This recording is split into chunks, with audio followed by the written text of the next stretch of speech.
to be one of the greatest footballers to ever play the game has died. In a statement from the Argentine Football Association through its president, Claudio Tapia, expresses its deepest sorrow for the death of our legend, Diego Armando Maradona. You will always be in our hearts, Blue Heart. It is understood that the 60-year-old football legend died of a heart attack.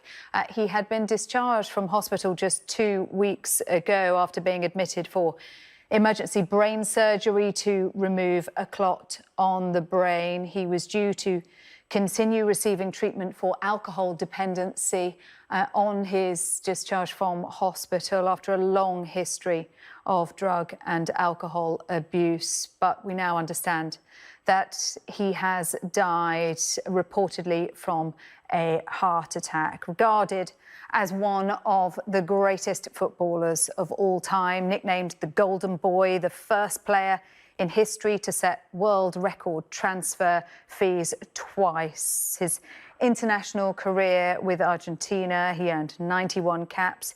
He scored 34 goals. The most famous or infamous of those, of course, the Hand of God goal in the 1986 World Cup quarter-final against England. He went on to club his national side, Argentina, as well. Let's bring in our sports correspondent, Martha Kellner, now for her reaction to it. Martha, sad news.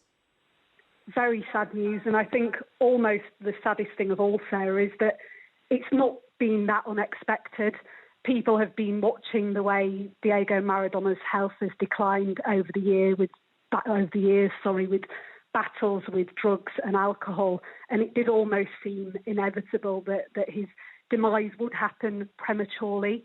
He was one of the greatest footballers of all time, an absolute genius of the game, most notably for Argentina. And I think it's difficult to overstate just how important he is to Argentinian people.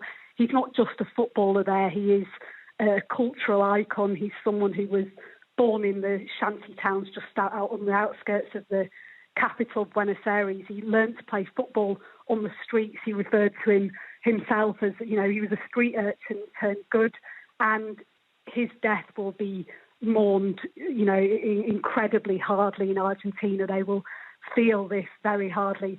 And he was admitted to hospital last month, just after he turned 60. He had his 60th birthday in November and was admitted to hospital shortly after with a blood clot in the brain. He had treatment on that blood clot. He was then released from hospital and admitted to a rehab centre for alcohol and drug recovery. He was then released, I understand, from that rehab centre and went home, which is where he died after suffering a cardiac arrest, according